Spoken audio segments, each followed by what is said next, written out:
Kakang Semar Bobo Penemban wonten dawuh nggih. Menawi ngaten kula badhe bela pati kula mboten trima.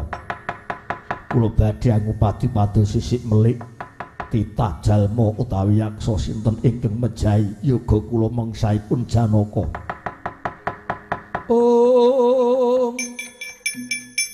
Semangkang karo sesumbar lindhu bumi kanjing kumaludu kuntur gatuk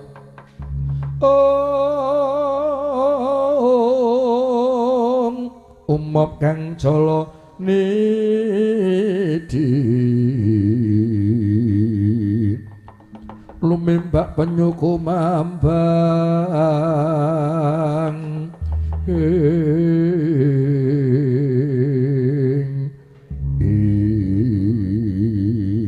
Kakang Semar kula wonten dawuh Gus marga ketutno laku jantraku tak golek sisik melik utang pati nyaur pati Kiai.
Netra handhik ler surya gambar tutuk nyogwa sela mangleng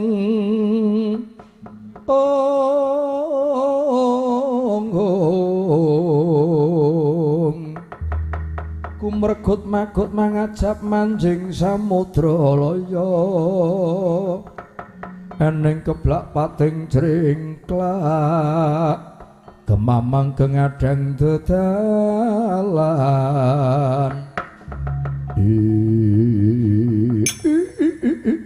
ladalah bujleng-bujleng percoko iblis lanang lakune padha jelik-jeligan sing arep ana satru bagus tanpa cacat renengga ing busana Raden kuciwa banget kok kowe nggawa wong gemblung loro cacahe. Kowe gawa wong gemblung loro cacahe sing mburi nganggo topi. Wis ora ngajar padake wong gemblung truk. Ora apa-apa malah wong gemblung kuwi luwih utama timbang wong waras. Sebabe wong gemblung kae gong nek wanci esuk mlaku-mlaku sing digoleki apa tegesan. Aja nganti nggone iki kotor. Weruh tegesan dopene weruh plastik nganggur diopeni digawa. Ning nek wong waras weruh plastik ya dinengke wae, weruh tegesan ya dinengke wae. Wah nek ngono sesuk tak dadi wong gemblung wae, Truk. Wong nek dadi wong gemblung iku langgeng lho, ora duwe isin, ora duwe isin. Kancane akeh. Kancane akeh, heeh. Ning pasar iso ketemu karo wong gemblung. Mlaku-mlaku ning dalan ketemu karo wong gemblung. Ning ya kuwi Gong, wong gemblung nek ketemu wong gemblung kuwi adakane do saingan. Mosok tau ning nggonku jenenge Jepri Cah Munggang Sari, sambatan gawe omah nggone omku. Dheweke kuwi ya jenang, ya ngayapi wedi. Jenenge Jepri Cah Munggang Sari. Ketemu karo Bawor. Baworku ya cah gemblung omahe pasaran nom. Bawor ketemu karo Jepri bola-bali banting-bantingan. Karo ngomong, kowe kok ning kene ngalih, aja ning kene. Dadi nek wong gemblung ketemu gemblung malah waras, Gong. Isin po ya? Dadi ora kena disaingi. Ning nek wong gemblung karo wong waras malah seneng, ora ana saingane. Glendang-glendeng kowe sapa? Oh, kowe takon karo aku, Raden. Pepatih dalem ing negara Guwa bareng kekeset isin nuwun Prabu Kala Srenggi.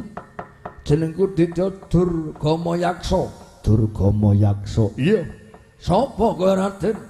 Pamadyaning Pandhawa Satra Madukara aku Harjuna ya Janaka. Oh, nek ngono kowe sing tak goleki. Kowe sing tak goleki.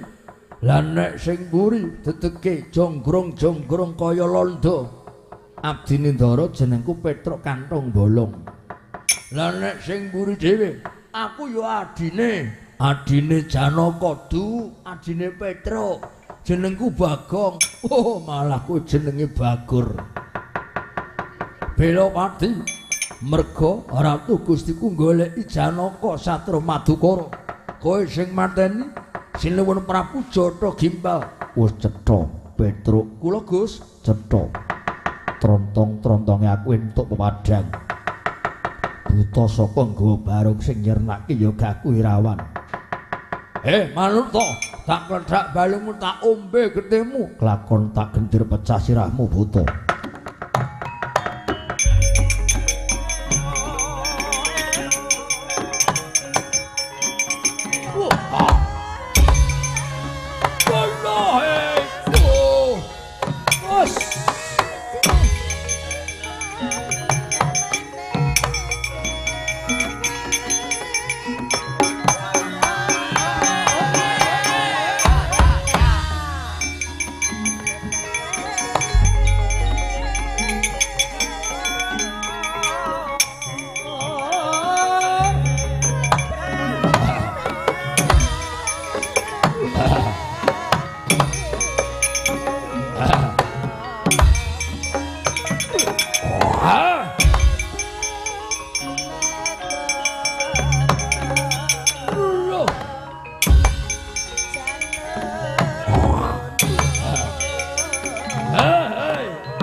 adalah batang pating glimpang.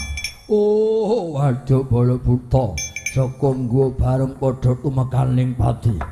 Ora patut banget ana menungsa marang tata. Kowe gawe geger gawe raja pati mungsuh aku Raden.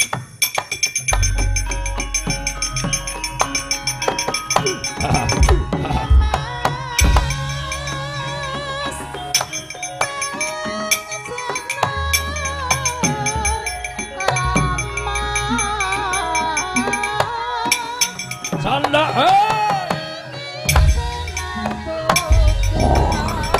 Bus Hey Bus wah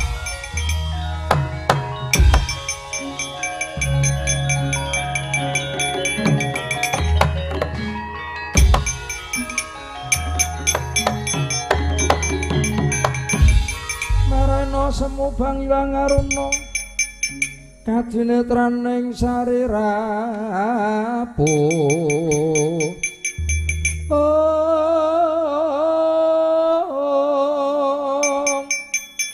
ringkan negara saketer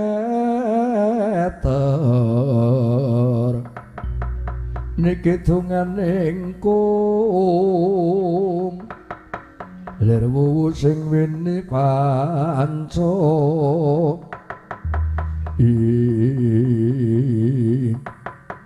dos pundi Gus Ndara Janaka iki wis ana tandha-tandha kiai kepethuk buta saka negara Guwa Barung bakal mamrih patiku lajeng pepatih saka Guwa Barung wis tak sirnake nanging nyolowadi banget ana buta nanging tanpa ketandha nyokot mongko dayane panas ngungkuli mawa bathuk kiai. Yen ngeten iku jenenge butane laku palemunan. Gong ngrungake Bapak Semar. Buta mungsuh karo Ndara ora ketok wujute. Ngerti-ngerti Ndara dicokot, jungkel, digetak kontal. Mergane ngendikane Bapak Semar kae laku napa, Pak? Kae laku palemunan. Krungu gong. Oh, butane laku pelimunan jebulane. Laku palemunan. Palemunan. Krungu ku pelimunan dudu. Laku palemunan tegese kono weruh kene ora weruh kono. Waduh iki berarti apik banget nek nggo ngambung sinden ora konangan iki, Tru. Mlebu ning kamar sinden ngopo? Nyolong kathoke sinden. Men geger ana sinden kiprak-kiprak. Kathokku ilang, kathokku ilang. Niki terus dos pundi, Pak?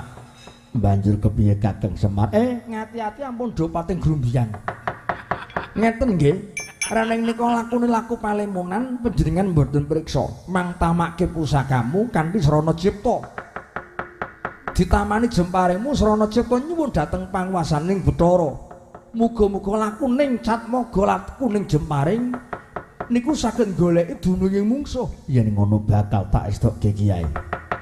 Mangkono kecapo Raden Janaka ya Raden Arjuna nyandak jemparing wujute Pasopati cinanleken kekendheng bedangi muruk saober gedene swarane sinartan mantram sakti nyuwun marang panguwasaning Hyang Widiwasa tanggap ing sasmita kaya ngerti karo sing kagungan jumrot lakuning jemparing nempuh sumusuping hima himantaka nempuh jajanipun buta Ditya Kala Srenggi tembus prating malaikat aku tahlu dirasirna margalayu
Ndara kula niki sing jeneng buta. Mumpun mati nggih niki.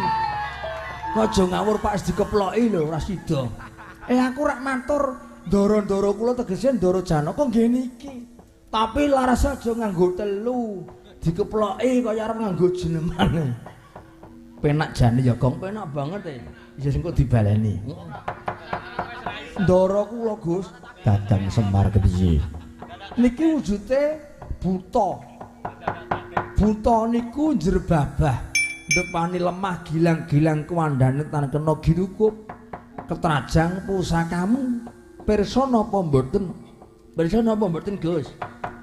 Buta niki sing ngatang-atang nganggo klambi putih. Buta saka ngendi? Nek sing buta mau sing mati dhisik nika saking Munggang Sari. Lah nek niki saking Guwa Barong. Niki saking Guwa Barong. Jenenge niki Kala Srenggi niku tinggalane Jata Gimbal. Srikala semanten Jata Gimbal kedan kalih Sembadra. Jata Gini kedan kalih Ndika Ndara Janaka. Do memba Ndara Janaka memba Sembadra apa sapasian. Nglarke jabang bayi nggih niki metune Kala Srenggi. Niate Kala Srenggi niku ajeng bela pati. Sebab Jata Gimbal sing nyedani Ndara Janaka. Nggih niki Kala Srenggi, Gus.